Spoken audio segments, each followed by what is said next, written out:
जिस रात मेरी वाइफ को मेरी सबसे ज्यादा जरूरत थी, उसी रात मैं अपने हाथों से उसके पिता की फोटो फ्रेम को जला देता हूँ। इतना ही नहीं, मैं मूसलाधार बारिश के बीच उसे डिवोर्स पेपर्स पर साइन करने के लिए भी मजबूर कर देता हूँ, जिस पर आसपास के सभी लोग मुझे बेरहम और पत्थर दिल इंसान कहकर कोसते हैं। लेकिन उन्हें यह नहीं पता होता कि उस फोटो फ्रेम की इनर लेयर में लियू फैमिली का सालों पुराना एक खतरनाक सीक्रेट छिपा हुआ है, जिसे अगर नष्ट नहीं किया जाता तो उसे एक बहुत बड़ी मुसीबत का सामना करना पड़ता। पूरे जिंगझो में हर कोई जानता है कि शुचिंग एक पागल इंसान है। शादी के 3 सालों में मैं हमेशा लियू रोयान को अपनी हथेली पर रखकर संभालता रहा था, जिस पर मैं उसे कभी एक कड़वा शब्द तक नहीं कह पाया था। लेकिन आज रात मैं पूरे ऑक्शन हॉल का सबसे बड़ा मजाक बन जाता हूँ, और साथ ही वह इंसान भी जिससे वह सबसे ज्यादा नफरत करने लगती है। 51 अरब। मैं वीआईपी एरिया के सोफा पर पीछे टिककर बैठा होता हूँ और फिर अपना बिडिंग बोर्ड ऊपर उठा देता हूँ, जिस पर पूरा हॉल अचानक खामोश हो जाता है। लियू रोयान, जो मुझसे आगे वाली रो में बैठी होती है, अचानक पीछे मुड़कर मुझे अविश्वास भरी नजरों से देखने लगती है। उसकी हमेशा शांत रहने वाली आंखों में इस वक्त खून सी लाल नसें उभर आती हैं। स्टेज पर रखा हुआ आइटम उसके पिता की आखिरी पेंटिंग होती है, जो उन्होंने अपनी जिंदगी में छोड़ी थी, द गाइड नाम की वह मास्टरपीस, जिस पर मेरा बेस्ट फ्रेंड गुचेंग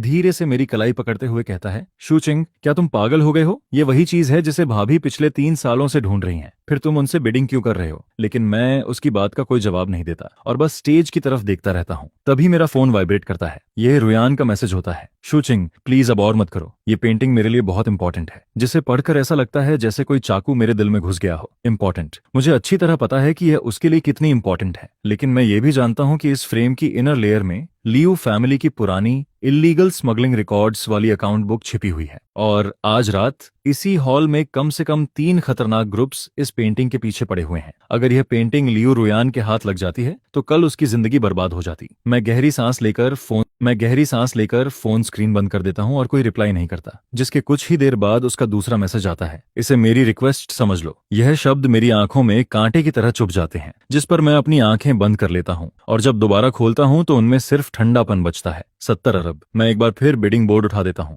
जिस पर ऑक्शनियर की आवाज तक कांपने लगती है। 70 अरब। मिस्टर शू ने 70 अरब की बिड लगाई है, क्या कोई इससे ज्यादा ऑफर करेगा? यह सुनकर लियू रुयान के कंधे कांपने लगते हैं। फिर वह धीरे से खड़ी होकर 2 रोज के बीच से मुझे घूरते हुए कहती है, 73 अरब 500 मिलियन। उसकी आवाज भर्रा चुकी होती है। शुचिंग, मैं तुमसे रिक्वेस्ट करती हूँ, प्लीज रुक जाओ। जिस पर गुचेंग भी पसीने में भीगते हुए मुझे समझाने की कोशिश करता है, लेकिन मैं बिना कोई एक्सप्रेशन बदले बैठा रहता हूँ। मैं लियू रुयान की तरफ देखता तक नहीं। 105 अरब। अंत में हैमर नीचे गिरता है और पेंटिंग मेरे नाम हो जाती है, जिस पर मैं देखता हूँ कि लियू रुयान की सारी ताकत जैसे खत्म हो चुकी है। वह अपनी सीट पर गिर जाती है। वह रोती नहीं है, बस मुझे देखती रहती है, लेकिन उसकी नजरें अब किसी दुश्मन की तरह लगती हैं। मैं पेंटिंग जीत चुका होता हूँ, लेकिन मैं यह भी जानता हूँ कि मैं उसे पूरी तरह खो चुका हूँ। कनेक्शन खत्म होते ही मैं अपने बॉडीगार्ड्स को पेंटिंग लेकर बेसमेंट पार्किंग की तरफ निकलने का इशारा करता हूँ, लेकिन कॉरिडोर के मोड़ पर पहुंचते ही एक पतली सी फिगर मेरा रास्ता रोक देती है। वह लियू रुयान होती है। उसने एक पतली इवनिंग ड्रेस पहन रखी होती है। उसका चेहरा सफेद पड़ चुका होता है और उसकी आंखें लाल हो रही होती हैं। पेंटिंग मुझे दे दो। वह अपना हाथ आगे बढ़ाती है। उसकी आवाज कांप रही होती है, लेकिन उसमें पहले कभी न देखी गई जिद भी होती है। मैं रुक जाता हूँ और जेब में हाथ डालकर ऊपर से उसकी तरफ देखता हूँ। प्रेसिडेंट लियू, ऑक्शन के रूल साफ हैं। जिसने ज्यादा बिड लगाई पेंटिंग उसी की हुई। अगर तुम्हें इतनी चाहिए थी तो बिडिंग क्यों नहीं बढ़ाई? चूचिंग। वह अचानक मेरी स्लीव पकड़ लेती है। वह मेरे पापा की आखिरी निशानी है। तुम्हें पता है कि मैं इसे कितने सालों से ढूंढ रही हूँ, फिर तुम ऐसा कैसे कर सकते हो? मैं उसके हाथों को देखता हूँ, जो मेरी स्लीव को इतनी जोर से पकड़े हुए होते हैं कि उनकी उंगलियां सफेद पड़ चुकी होती हैं। उस पल मैं उसे अपनी बाहों में भर लेना चाहता हूँ। मैं उसे सब सच बताना चाहता हूँ। मैं उसे बताना चाहता हूँ कि कितने लोग अंधेरे में उसकी जान के पीछे पड़े हुए हैं, लेकिन मैं ऐसा नहीं कर सकता। लियू फैमिली के पुराने कर्ज और रिकॉर्ड्स विदेश के डेंजरस अंडरवर्ल्ड ग्रुप से जुड़े हुए हैं, जिस पर अगर मुझे उसे बचाना है तो मुझे उससे पूरी तरह अलग होना पड़ता है। सारी दुश्मनी और खतरा अपनी तरफ खींचना पड़ता है। हाथ छोड़ो। मैं ठंडी आवाज में सिर्फ 2 शब्द बोलता हूँ, जिसे सुनकर लियू रुयान पूरी तरह सन्न रह जाती है। शादी के 3 सालों में मैंने कभी उससे इस तरह बात नहीं की थी। शुचिंग, आखिर तुम्हें क्या हो गया है? उसकी आंखों से आंसू बहने लगते हैं, लेकिन वह मेरा हाथ छोड़ने के बजाय और कसकर पकड़ लेती है। अगर हमारे बीच कोई प्रॉब्लम है तो हम घर जाकर बात कर सकते हैं। प्लीज ये पेंटिंग मुझे दे दो। मैं तुम्हें इसकी डबल प्राइस दे दूंगी। Double price? मैं हल्का सा हंसता हूँ और उसकी उंगलियां एक एक करके अपनी स्लीव से हटाता हूँ। लियू रुयान, क्या अभी तुम्हारे पास 210 अरब कैश है, या फिर अपनी कंपनी गिरवी रखोगी, या लियू फैमिली का पुराना घर? यह सुनकर वह मेरी तरफ ऐसे देखती है जैसे मुझे पहचान ही नहीं पा रही हो। मैंने ये पेंटिंग अपने काम के लिए खरीदी है, जिस पर मैं खुद को मजबूर करता हूँ कि उसकी टूटी हुई आंखों में देख सकूं। और तुम अब मुझे परेशान मत करो। इतना कहकर मैं मुड़ जाता हूँ। शूचिंग, पीछे से उसकी दर्द भरी आवाज आती है, अगर तुम ये पेंटिंग मुझे दे दो तो हम डिवोर्स कर लेंगे। यह सुनकर मेरे कदम वहीं रुक जाते हैं। ऐसा लगता है जैसे किसी ने मेरा दिल बेरहमी से मसल दिया हो। डिवोर्स, आखिरकार ये शब्द उसके मुंह से निकल ही जाता है। मैं उसकी तरफ पीठ किए खड़ा रहता हूँ और अपने होंठ काट लेता हूँ, जिस पर खून का स्वाद मेरे मुंह में भर जाता है। सुबह 10 बजे डॉक्यूमेंट्स लेकर सिविल अफेयर्स ब्यूरो पहुंच जाना। इतना कहकर मैं बिना पीछे देखे एलिवेटर में चला जाता हूँ। रात के 2 बजे मैं हमारे हिल साइड विला वापस पहुंचता हूँ। दरवाजा खोलते ही पूरा लिविंग रूम अंधेरे में डूबा हुआ मिलता है। आमतौर पर चाहे मैं कितनी भी देर से लौटूं, रुयान हमेशा सोफा के पास एक वार्म लाइट जलाकर रखती थी और टेबल पर मेरे लिए गर्म दूध भी रखा होता था। लेकिन आज कुछ भी नहीं होता। चांदनी की रोशनी में मुझे लिविंग रूम के बीच 2 बड़े सूटकेस रखे दिखाई देते हैं, जिस पर ऊपर बेडरूम का दरवाजा आधा खुला होता है और अंदर से हल्की रोशनी आ रही होती है। मैं धीरे धीरे ऊपर जाता हूँ और डोर खोलता हूँ। रुयान एक पतला स्वेटर पहने ड्रेसिंग टेबल के सामने खड़ी होती है। वह अपने सामान को एक एक करके बॉक्स में रख रही होती है। मेरे आने की आवाज सुनकर उसके हाथ रुक जाते हैं, लेकिन वह पीछे मुड़कर नहीं देखती। एग्रीमेंट पर मैंने साइन कर दिए हैं। उसकी आवाज बहुत शांत होती है, इतनी शांत कि डर लगने लगता है। वह स्टडी टेबल पर रखा है, अगर कोई प्रॉब्लम नहीं है तो कल प्रोसीजर पूरा कर लेते हैं। मैं टेबल तक जाता हूँ और डिवोर्स एग्रीमेंट उठाता हूँ। वह सिर्फ कुछ पेजेस का होता है और सबसे बड़ी बात, उसने उसमें मुझसे कुछ भी नहीं मांगा होता। Real estate, savings, company shares, वह सब कुछ छोड़ देती है। वह सच में खाली हाथ इस रिश्ते से बाहर जाने का फैसला कर चुकी होती है। यह देखकर मैं डिवोर्स एग्रीमेंट को कसकर पकड़ लेता हूँ, जिस पर मेरी उंगलियां ज्यादा ताकत लगाने की वजह से हल्का कांपने लगती हैं। आखिरकार रुयान मेरी तरफ मुड़ती है। उसकी आंखें, जो कभी उम्मीद और प्यार से भरी रहती थीं, आज पूरी तरह शांत और बेजान नजर आती हैं। शूचिंग, जब मेरे पापा के साथ वह हादसा हुआ था तब पूरी दुनिया हमारे खिलाफ थी, लेकिन तुमने सबकी बातें नजरअंदाज करके मुझसे शादी की। तुमने लियू फैमिली को उस मुश्किल वक्त से बाहर निकाला। जिस पर वह हल्का सा खुद पर हंसती है और उसकी आंखों से एक आंसू धीरे से बह निकलता है। पिछले 3 सालों से मैं हमेशा यही सोचती रही कि अगर मैं पूरी कोशिश करूंगी तो एक दिन तुम्हारा दिल जरूर जीत लूंगी। इसके बाद वह गहरी सांस लेती है। लेकिन आज रात मुझे समझ आ गया है, तुम मुझसे कभी प्यार नहीं करते थे, शायद कभी किया ही नहीं। मुझसे शादी करना भी शायद तुम्हारा बदला था, क्योंकि मेरे पापा ने कभी तुम्हें दबाने की कोशिश की थी। सही कह रही हूं ना? यह सुनकर मेरा गला सूख जाता है। मैं कहना चाहता हूं कि ऐसा नहीं है। मैं कहना चाहता हूं कि मैं उससे अपनी जान से भी ज्यादा प्यार करता हूं, लेकिन मैं कुछ नहीं बोल पाता। जिस पर मैं अपनी मुट्ठियां कस लेता हूं। मेरे नाखून हथेलियों में धंस जाते हैं। तुम जो चाहो सोच सकती हो। मैं एग्रीमेंट वापस टेबल पर फेंक देता हूं। मैं साइन कर दूंगा और कल ड्राइवर तुम्हें छोड़ देगा। जरूरत नहीं है। रुयान अपना सूटकेस बंद करती है। मैंने कार बुला ली है, मैं अभी जा रही हूँ। यह कहकर वह सूटकेस खींचते हुए मेरे पास से निकल जाती है। जब वह दरवाजे तक पहुंचती है तो अचानक रुक जाती है, लेकिन फिर भी पीछे मुड़कर नहीं देखती। शूचिंग, जो कुछ कहना था मैं एग्रीमेंट में लिख चुकी हूँ। जिस पर उसकी आवाज पहले से भी ज्यादा शांत हो जाती है। आज के बाद हम दोनों में से कोई किसी का कर्जदार नहीं होगा। इसके बाद दरवाजा धीरे से बंद हो जाता है, लेकिन वह छोटी सी आवाज भी मेरे दिल पर किसी भारी हथौड़े की तरह गिरती है, जिस पर मेरी सारी ताकत खत्म हो जाती है और मैं बेड के किनारे बैठ जाता हूँ। दोनों हाथों से अपना चेहरा ढक लेता हूँ। कुछ देर बाद मैं फोन निकालकर गुचेंग को कॉल करता हूँ। आज से 24 घंटे उसके पीछे लोगों को लगा दो। उसकी सिक्योरिटी में कोई कमी नहीं होनी चाहिए। मैं ठंडी आवाज में आगे कहता हूँ, और पेंटिंग के अंदर जो चीज छिपी हुई है उसे आज रात ही डिस्ट्रॉय कर दो। अगर किसी ने भी उसके एक बाल को नुकसान पहुंचाया तो मैं उसकी जान ले लूंगा। इसके बाद डिवोर्स के तीसरे दिन वही होता है जिसका मुझे डर था। रुयान मुसीबत में फंस जाती है। उस वक्त मैं मीटिंग रूम में बैठा ओवरसीज मर्जर प्रोजेक्ट की रिपोर्ट सुन रहा होता हूँ। तभी गू चेंग बिना नॉक किए सीधे अंदर घुस आता है। बड़ी प्रॉब्लम हो गई है, वह हांफते हुए कहता है। नहीं, मेरा मतलब लियू रुयान को सिटी के बाहर केमिकल फैक्ट्री में घेर लिया गया है। यह सुनते ही मैं अपनी सीट से उछलकर खड़ा हो जाता हूँ, जिस पर सामने रखा कॉफी कप गिर जाता है और गर्म कॉफी मेरे हाथ पर फैल जाती है, लेकिन मुझे दर्द तक महसूस नहीं होता। क्या हुआ है? मैं जोर से पूछता हूँ। गुचेंग जल्दी से बताता है। लियू फैमिली के पुराने क्रेडिटर्स ना जाने कहां से खबर ले आए हैं कि रुयान के पास हाई प्योरिटी केमिकल मटेरियल्स की एक बड़ी शिपमेंट है। वे लोग कह रहे हैं कि उस शिपमेंट को बेचकर उनके अरबों के कर्ज चुकाए जा सकते हैं। अभी दर्जनों लोग फैक्ट्री गेट पर खड़े हैं और उससे माल सौंपने की मांग कर रहे हैं। वह एक सांस में सब बता देता है, लेकिन वह शिपमेंट उसके नए प्रोजेक्ट की जान है। अगर वह दे देती है तो उसकी कंपनी पूरी तरह बर्बाद हो जाएगी। कार तैयार करो। मैं जैकेट तक नहीं उठाता और पागलों की तरह मीटिंग रूम से बाहर भाग जाता हूँ। पूरे रास्ते मेरा दिल बेचैन रहता है, क्योंकि वे क्रेडिटर्स कोई साधारण लोग नहीं होते। वह सब खतरनाक और बेकाबू लोग होते हैं, और रुयान चाहे कितनी भी मजबूत क्यों ना दिखे, आखिर एक अकेली महिला ही होती है। अगर वह उनके हाथ लग गई तो उसके साथ क्या होगा, मैं इस बारे में सोचने की भी हिम्मत नहीं कर पाता। कुछ देर बाद कार फैक्ट्री के बाहर जोर से ब्रेक लगाकर रुकती लगती है,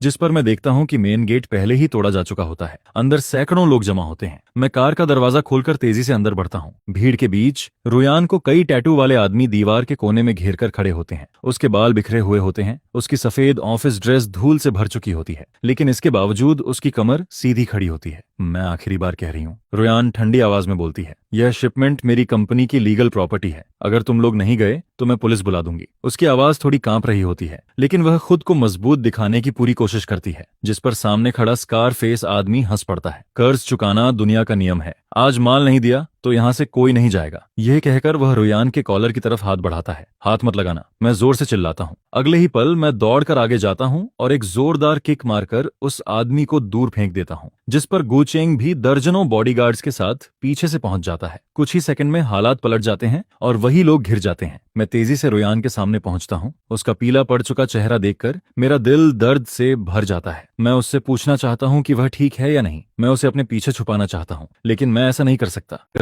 क्योंकि अंधेरे में छिपे असली दुश्मन अभी भी खत्म नहीं हुए होते। अगर मैंने इस वक्त उसकी परवाह दिखाई तो वह और बड़े खतरे में पड़ जाती, जिस पर मैं अपने दिल का दर्द दबाकर चेहरे पर ठंडापन ले आता हूँ। शुचिंग, रुयान मुझे देखकर हैरान रह जाती है, लेकिन अगले ही पल उसकी आंखों की चमक फिर गायब हो जाती है। मैं उसकी तरफ से नजर हटाकर उस स्कार फेस आदमी को देखता हूँ। यह फैक्ट्री अब शु ग्रुप की प्रॉपर्टी है, मैं ठंडी आवाज में कहता हूँ। यहाँ हंगामा करना मतलब सीधे मेरे खिलाफ जाना। यह सुनकर वह आदमी सन्न रह जाता है। शु सर, लेकिन ये तो लियू फैमिली की प्रॉपर्टी थी। आप दोनों का डिवोर्स नहीं हो गया? मैं उसके सवाल पर हल्का सा मुस्कुराता हूँ। डिवोर्स हुआ है, लेकिन प्रॉपर्टी ट्रांसफर भी तो हो सकता है। इसके बाद मैं अपनी स्लीव से धूल झाड़ता हूँ। और ये शिपमेंट मुझे चाहिए। जो भी इसे छूने की कोशिश करेगा वह शु चिंग का दुश्मन होगा। यह सुनते ही पूरा माहौल शांत हो जाता है, क्योंकि जिंगझो में कोई भी शु चिंग से दुश्मनी मोल नहीं लेना चाहता। जिस पर स्कार फेस आदमी मजबूरी में अपने लोगों को लेकर वहां से निकल जाता है। खतरा फिलहाल टल चुका होता है। गुचेंग बाकी बॉडीगार्ड्स को सिचुएशन संभालने के लिए छोड़ देता है और कुछ ही देर में पूरे यार्ड में सिर्फ मैं और रुयान रह जाते हैं। ठंडी हवा बह रही होती है। रुयान अपनी जगह खड़ी मुझे देखती रहती है। उसकी आंखों में इतने इमोशंस होते हैं कि मैं सीधे उसकी तरफ देख नहीं पाता। Thank you. आखिरकार वही चुप्पी तोड़ती है मुझे बचाने के लिए, लेकिन उसकी आवाज में अब अजनबियत साफ महसूस होती है। खुद को ज्यादा इंपॉर्टेंट मत समझो। मैं तुरंत उसकी बात काट देता हूँ। दोनों हाथ जेब में डालकर खुद को मजबूर करता हूँ कि उसकी लाल हुई नाक की तरफ न देखूं। मैं पहले ही कह चुका हूँ कि मुझे यह शिपमेंट चाहिए, मार्केट प्राइस के सिर्फ 80% पर। कल फाइनेंस डिपार्टमेंट तुम्हारी कंपनी के अकाउंट में पेमेंट ट्रांसफर कर देगा और शिपमेंट मैं ले जाऊंगा। यह सुनते ही रुयान अविश्वास से मेरी तरफ देखती है। शु चिंग, तुम मेरी मजबूरी का फायदा उठा रहे हो? उसकी आंखें तुरंत लाल हो जाती हैं, क्योंकि 80% प्राइस पर शिपमेंट बेचने का मतलब होता है कि उसकी आखिरी उम्मीद भी खत्म हो जाती। वह अपने वर्कर्स की सैलरी तक नहीं दे पाती, और यह बात मैं अच्छी तरह जानता हूँ, लेकिन मैं उसे सच नहीं बता सकता, क्योंकि इस शिपमेंट पर भी उन्हीं लोगों की नजर पड़ चुकी होती है। अगर यह उसके पास रही तो यह एक टाइम बॉम्ब की तरह साबित होती। सिर्फ मेरे नाम पर ट्रांसफर होने के बाद ही वह पूरी तरह सेफ रह सकती है। बिजनेस वर्ल्ड एक बैटलफील्ड की तरह होता है। मैं ठंडी मुस्कान के साथ कहता हूँ, प्रेसिडेंट लियू, क्या तुम्हें इतना बेसिक रूल भी नहीं पता? फिर मैं उसकी तरफ देखते हुए व्यंग्य से मुस्कुराता हूँ। या फिर तुम सच में सोच रही हो कि मैं इतनी दूर सिर्फ तुम्हें बचाने आया हूँ? यह सुनकर रुयान अपने होंठ कसकर दबा लेती है। उसकी आंखों में आंसू भर जाते हैं, लेकिन फिर भी वह उन्हें गिरने नहीं देती। ठीक है, मैं बेच दूंगी। रुयान गहरी सांस लेती है। उसकी आवाज कांप रही होती है, लेकिन उसके फैसले में जरा भी हिचकिचाहट नहीं होती। शुचिंग, तुम सच में मुझे घिन दिलाते हो। यह 2 शब्द, घिन दिलाते हो, किसी तेज धार वाले चाकू की तरह सीधे मेरे दिल में उतर जाते हैं, जिस पर ऐसा लगता है जैसे मेरा सीना चीर कर सब कुछ लहूलुहान कर दिया गया हो। मैं तुरंत मुड़ जाता हूँ। मैं उसकी तरफ दोबारा देखने की हिम्मत तक नहीं कर पाता और सीधे अपनी कार की तरफ बढ़ने लगता हूँ। लेकिन जैसे ही मैं कार का दरवाजा खोलने वाला होता हूँ, रुयान अचानक पीछे से दौड़कर आती है और मेरी कलाई पकड़ लेती है। उसकी उंगलियां बर्फ की तरह ठंडी होती हैं, इतनी ठंडी कि मैं खुद हल्का सा कांप जाता हूँ। शु चिंग, मैं तुमसे आखिरी सवाल पूछना चाहती हूँ। वह मेरी आंखों में देखती है। उसकी आवाज में एक ऐसी उम्मीद होती है जो लगभग टूट चुकी होती है। आखिर तुमने उस पेंटिंग का क्या किया? यह सुनते ही मेरा दिल जोर से धड़क उठता है, क्योंकि पेंटिंग के अंदर छिपी अकाउंट बुक को मैं पिछली रात अपने हाथों से जला चुका होता हूँ, और लोगों को शक न हो इसलिए पेंटिंग और फ्रेम दोनों को तोड़कर फेंक भी चुका होता हूँ। जिस पर मैं ठंडी आवाज में सिर्फ 2 शब्द कहता हूँ, फेंक दिया। तुम झूठ बोल रहे हो। रुयान अचानक जोर से बोल पड़ती है। उसकी आंखों में दबा हुआ इमोशन एकदम से फूट पड़ता है। अभी थोड़ी देर पहले मैंने तुम्हारी कार की बैक सीट में फ्रेम के टूटे हुए टुकड़े देखे थे। वह मेरी तरफ घूरते हुए आगे आगे कहती है, शूचिंग, उस फ्रेम की इनर लेयर में क्या छिपा हुआ था? पिछले कुछ दिनों से आखिर तुम मुझसे क्या छिपा रहे हो? यह सुनकर मेरी सांस रुक जाती है। मेरा दिमाग एक पल के लिए पूरी तरह खाली हो जाता है, क्योंकि उसने देख लिया था। वह सचमुच देख चुकी थी। रात की हवा सूखे पत्तों को उड़ाते हुए गुजरती है, जिसके साथ चारों तरफ मौत जैसी खामोशी फैल जाती है। मैं रोयान की आंखों में देखता हूँ। उसकी नजरें जैसे मेरे सारे झूठ को भेद देना चाहती हूँ। मेरा दिल तेजी से धड़कने लगता है। नहीं, मैं सच नहीं बता सकता, किसी भी कीमत पर नहीं। अगर उसे पता चल गया कि लियू फैमिली के पुराने स्मगलिंग केस के सबूत उसी पेंटिंग में छिपे हुए थे, अगर उसे पता चल गया कि उन सबूतों को मिटाने की वजह से मैं विदेशी क्राइम सिंडिकेट का सबसे बड़ा टारगेट बन चुका हूं, तो वह जरूर मेरे साथ खड़ी हो जाती, चाहे उसे अपनी जान ही क्यों न गंवानी पड़ती। और मैं उसकी जिंदगी को दांव पर नहीं लगा सकता। तुम्हारी इमेजिनेशन कुछ ज्यादा ही दौड़ रही है। मैं उसकी पकड़ झटक देता हूं।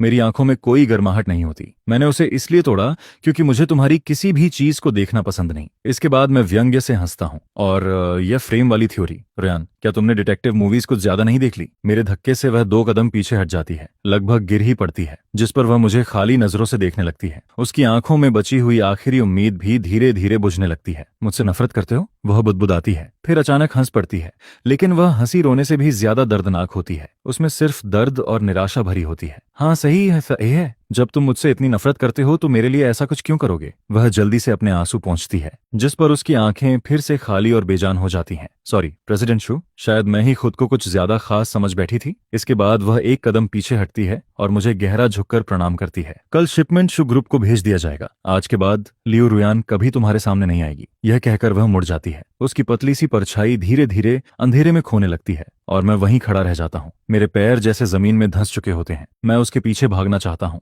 मैं उसे गले लगाना चाहता हूँ। मैं उसे बताना चाहता हूँ कि मैं उससे नफरत नहीं करता, मैं उससे प्यार करता हूँ। मैं जो कुछ कर रहा हूँ वह सिर्फ उसे बचाने के लिए कर रहा हूँ, लेकिन मैं अपनी जगह से 1 कदम भी नहीं बढ़ा पाता। शुचिंग, तू सच में बहुत घटिया इंसान है। मैं खुद को मन ही मन कोसता हूँ, जिस पर मेरी आंखों से आखिरकार आंसू निकल पड़ते हैं। तभी गुचेंग मेरे पास आ जाता है। वह मुझे एक सिगरेट देता है। भाई, आखिर तुम खुद को इतनी तकलीफ क्यों दे रहे हो? वह लंबी सांस छोड़ते हुए कहता है। सारा खतरा तुम अकेले झेल रहे हो, अपनी जान तक दांव पर लगा चुके हो, फिर भी उसे गलतफहमी में जीने दे रहे हो। क्या यह सब सच में वर्थ है? मैं सिगरेट का लंबा कश लेता हूँ। सस्ता टोबैको मेरे फेफड़ों में चुभने लगता है, लेकिन मैं फिर भी हल्का सा मुस्कुराता हूँ। जब तक वह सुरक्षित रहे। मैं धुआं बाहर छोड़ते हुए कहता हूँ, चाहे मुझे नरक में ही क्यों न जाना पड़े। इसके बाद अगले आधे महीने तक मेरी रोयान से मुलाकात नहीं होती। उसने जो कहा था वह करके दिखाया, जैसे वह मेरी दुनिया से पूरी तरह गायब हो गई हो। केमिकल शिपमेंट भी उसने समय पर शू ग्रुप को भेज दी, जिस पर मैंने उसकी पेमेंट मार्केट रेट से भी ज्यादा अमाउंट में ट्रांसफर करवा दी। मैंने 20% कम नहीं किए, बल्कि सबसे ऊंची मार्केट प्राइस के हिसाब से पैसे भेजे। इतना ही नहीं, एनोनिमस आइडेंटिटी से उसके नए प्रोजेक्ट में 175 अरब का इन्वेस्टमेंट भी करवा दिया। मैं सिर्फ इसी तरह अंधेरे में रहकर उसकी मदद कर सकता था, लेकिन मेरी हालत दिन ब दिन ज्यादा खतरनाक होती जा रही थी। विदेशी सिंडिकेट को पता चल चुका था कि अकाउंट बुक नष्ट हो चुकी है, और इस बात ने उन्हें पूरी तरह भड़का दिया था। उन्हें नहीं पता था कि उसकी कॉपी कहीं मौजूद है या नहीं, इसलिए उनका पूरा गुस्सा अब सिर्फ मुझ पर निकल रहा था। पिछले 15 दिनों में मेरे साथ 3 प्लान्ड एक्सीडेंट्स हो चुके थे और 2 बार असैसिनेशन अटेम्प्ट भी हुआ था। सबसे खतरनाक बार एक बुलेट मेरे कंधे को छूते हुए निकल गई थी, जिससे हड्डी तक पहुंचने वाला गहरा घाव बन गया था। मैंने अपने लगभग सारे बॉडीगार्ड्स रुयान की सुरक्षा में लगा दिए थे। अपने पास सिर्फ गुचेंग को रखा था। भाई, तुम्हारा घाव अभी पूरी तरह भरा भी नहीं है, गुचेंग मेरी बैंडेज बदलते हुए कहता है। आज रात की पार्टी में मत जाओ। नहीं। मैं शर्ट पहनते हुए दर्द से हल्का सा दांत भींचता हूँ। आज जिंगजो चैम्बर ऑफ कॉमर्स की एनुअल बैंक्वेट है। उन फॉरेन क्रिमिनल्स के लोकल रिप्रेजेंटेटिव्स भी वहां आने वाले हैं। मुझे वहां जाना ही होगा, ताकि उनकी नजरें मेरे ऊपर टिकी रहें। रात होते ही बैंक्वेट जिंगजो के सबसे लग्जूरियस होटल में शुरू होती है। मैं हाथ में वाइन ग्लास लिए लोगों के बीच घूम रहा होता हूँ। एक तरफ बिजनेस टॉक चल रही होती है और दूसरी तरफ मैं हर सस्पिशियस मूवमेंट पर नजर रख रहा होता हूँ। फिर जैसे ही मैं बालकनी की तरफ जाने वाला होता हूँ, एंट्रेंस पर अचानक हलचल मच जाती है, जिस पर मैं इंस्टिंक्टिवली पीछे मुड़कर देखता हूँ, और अगले ही पल मेरी सांस थम जाती है, क्योंकि अंदर आने वाली रोयान होती है। उसने एक ब्लैक वेलवेट इवनिंग गाउन पहना होता है। उसके बाल खूबसूरती से बंधे होते हैं और उसका मेकअप इतना परफेक्ट होता है कि कोई भी उससे नजर नहीं हटा सकता। लेकिन मेरी नजर उसके ऊपर नहीं रुकती। मेरी नजर उसके साथ चल रहे आदमी पर टिक जाती है। शेनजो, शेन ग्रुप का क्राउन प्रिंस, जिंगजो की नई राइजिंग पावर और रुयान का कॉलेज सीनियर, वही आदमी जिसने कभी उसे पागलों की तरह प्योर्स किया था। यह देखकर मेरी मुट्ठी अपने आप कस जाती है। वाइन ग्लास लगभग टूटने ही वाला होता है। गु चेंग भी यह देखकर सन्न रह जाता है। वह गहरी सांस खींचता है। ये तो भाभी हैं, लेकिन वह शेन जो के साथ क्या कर रही हैं? मैं कोई जवाब नहीं देता। मैं बस उन्हें देखता रहता हूँ, उनकी आपस में जुड़ी हुई बाहों को देखता रहता हूँ, जिस पर मेरे अंदर जलन किसी जहरीले सांप की तरह फैलने लगती है। उसी वक्त शेन जो झुककर रुयान के कान में कुछ कहता है और रुयान हल्के से मुस्कुरा देती है। उस मुस्कान में वही चमक और नरमी होती है जो कभी सिर्फ मेरे लिए हुआ करती थी, लेकिन वह मेरी तरफ देखती तक नहीं, या शायद उसने मुझे देख लिया होता है और जानबूझकर अनदेखा कर रही होती है, जिस पर मैं गहरी सांस लेता हूं और अपने अंदर उठ रही जलन और दर्द को दबाने की कोशिश करता हूं। वैसे भी ये अच्छा ही है। शेन फैमिली की जिंगजो में बहुत बड़ी ताकत होती है। अगर शेन जो उसके साथ है तो वे लोग आसानी से उस तक पहुंचने की हिम्मत नहीं करेंगे। क्या मैं शुरू से यही नहीं चाहता था? मैं वाइन ग्लास उठाता हूं और एक ही सांस में पूरी रेड वाइन पी जाता हूं। उसकी कड़वाहट गले से उतरकर सीधे पेट तक पहुंचती है, इतनी ठंडी और कड़वी कि मेरा पूरा शरीर कांप उठता है। लेकिन तभी मेरी नजर अचानक दूसरी मंजिल की सीढ़ियों के पास खड़े एक वेटर पर पड़ती है। वह ठंडी नजरों से लगातार रुयान को घूर रहा होता है, जिस पर मैं तुरंत सिर उठाकर उसकी तरफ देखता हूं और अगले ही पल मेरी आंखें सिकुड़ जाती हैं, क्योंकि वह आदमी धीरे धीरे अपने सीने के अंदर हाथ डाल रहा होता है, वहीं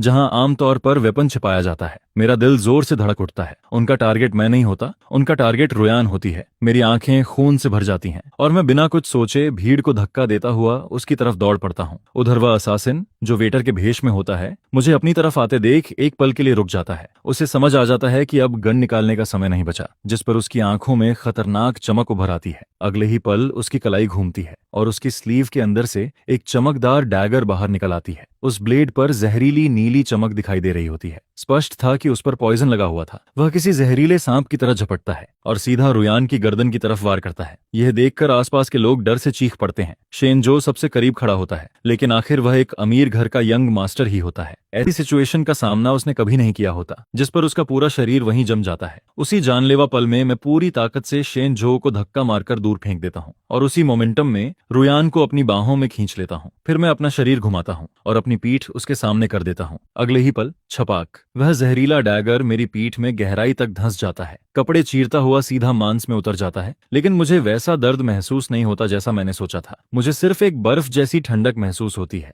जो घाव से निकलकर पूरे शरीर में फैलने लगती है, जिस पर मेरे मुंह से दर्द भरी कराह निकल जाती है और गले में खून का स्वाद भर जाता है। रुयान मेरे साथ जमीन पर गिर जाती है। वह मुझे घूरती रह जाती है। उसकी आंखों में मेरा सफेद पड़ चुका चेहरा साफ दिखाई दे रहा होता है। मेरी पीठ से खून झरने की तरह बह रहा होता है। कुछ ही सेकंड में मेरा महंगा ब्लैक सूट पूरी तरह लाल हो जाता है, यहाँ तक कि उसकी ब्लैक वेलवेट ड्रेस भी मेरे खून से रंग जाती है। लाल रंग उसके कपड़ों पर ऐसे फैलता है जैसे कोई डरावना फूल खिल रहा हो। मैं पूरी तरह कमजोर होकर उसके कंधे पर गिर पड़ता हूँ। मेरा गर्म खून उसकी त्वचा को भिगो देता है। डरो मत, मैं अपनी जीभ काटकर बची हुई ताकत जुटाता हूँ और मुश्किल से यह 2 शब्द बोल पाता हूँ, बस तुम ठीक हो। तभी अचानक चारों तरफ से कई प्लेन क्लॉथ्स पुलिस ऑफिसर्स दौड़ते हुए अंदर आते हैं, मानो वे पहले से ही तैयार बैठे हों। उनकी मूवमेंट बिजली की तरह तेज होती है। कुछ ही सेकंड में वे असासिन को जमीन पर दबा देते हैं जो दूसरा वार करने वाला होता है। क्लिक, हथकड़ी उसके हाथों में लग जाती है। खतरा खत्म हो चुका होता है, लेकिन मेरी नजर धुंधली होती जा रही होती है। आसपास की चीखें, पुलिस सायरन, लोगों का शोर, सब कुछ जैसे मुझसे बहुत दूर होता जा रहा होता है। पॉइजन अब मेरे खून में फैल चुका होता है और धीरे धीरे मेरी जिंदगी छीन रहा होता है। शुचिंग शुचिंग, प्लीज मुझे डरा मत। रुयान का पूरा शरीर कांप रहा होता है। वह अपने दोनों हाथों से मेरी पीठ के घाव को दबाती है और खून रोकने की पूरी कोशिश करती है। एम्बुलेंस बुलाइए, कोई इन्हें बचाइए। उसकी आवाज पूरी तरह टूट चुकी होती है, जिस पर उसके आंसू लगातार मेरे चेहरे पर गिरते रहते हैं। उनकी गर्माहट मुझे साफ महसूस होती है। मैं मुस्कुराने की कोशिश करता हूँ। मैं उसके आंसू पोंछना चाहता हूँ। मैं फिर से ठंडा बनने का नाटक करना चाहता हूँ और कहना चाहता हूँ कि वह दूर हट जाए, लेकिन मेरा हाथ उठ ही नहीं पाता। वह शीशे की तरह भारी हो चुका होता है। उधर शेन जो भी आखिर होश में आता है।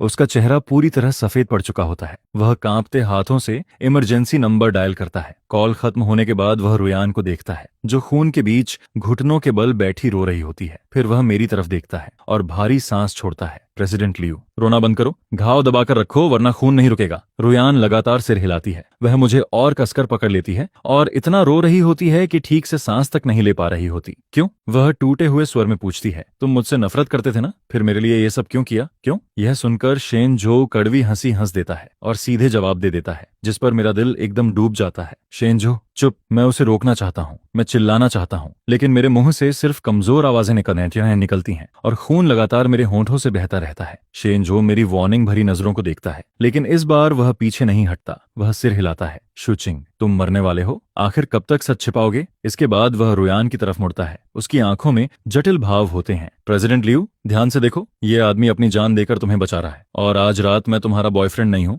मैं सिर्फ सिटी साउथ प्रोजेक्ट के बारे में बात करने आया था। यह सुनते ही रुयान पूरी तरह जड़ हो जाती है। वह रोना तक भूल जाती है, बस खाली नजरों से शेनजो को देखती रहती है, जिस पर वह मेरी तरफ इशारा करता है। पूरी शाम तुम्हारी नजरें इसी पर थीं और इसकी नजरें पूरी शाम तुम पर थीं। उसकी आवाज गंभीर हो जाती है। यह किसी दुश्मन को देखने वाली नजर नहीं थी, ये उस इंसान की नजर थी जो अपनी पूरी दुनिया को देख रहा हो। नहीं, ऐसा नहीं हो सकता। रुयान पागलों की तरह सिर हिलाने लगती है। उसकी आंखों में अविश्वास भरा होता है। शेनझो गहरी सांस लेता है और पुलिस द्वारा ले जाए जा रहे असासिन की तरफ इशारा करता है। तुम्हें लगता है वह किसे मारने आया था? टारगेट तुम थी? शुचिंग को पहले से पता था कि तुम्हारी जान खतरे में है। आज वह यहाँ किसी बिजनेस इवेंट के लिए नहीं आया था, वह यहाँ सिर्फ तुम्हारे लिए आया था, तुम्हारी ढाल बनने के लिए। शेनजो, बंद करो। मैं अपनी बची हुई ताकत से बोलने की कोशिश करता हूँ, लेकिन मेरी नजर बार बार धुंधली होने लगती है। मैं उसे सच नहीं बता सकता। अगर उसे पता चल गया कि मैंने डिवोर्स क्यों करवाया, अगर उसे पता चल गया कि सारी असैसिनेशन अटेम्प्ट्स असल में उसके लिए थीं, तो वह जिंदगी भर खुद को दोष देती रहती। लेकिन तभी रुयान अचानक मेरी तरफ झुक जाती है। उसकी खूबसूरत आंखों में डर, पछतावा और दर्द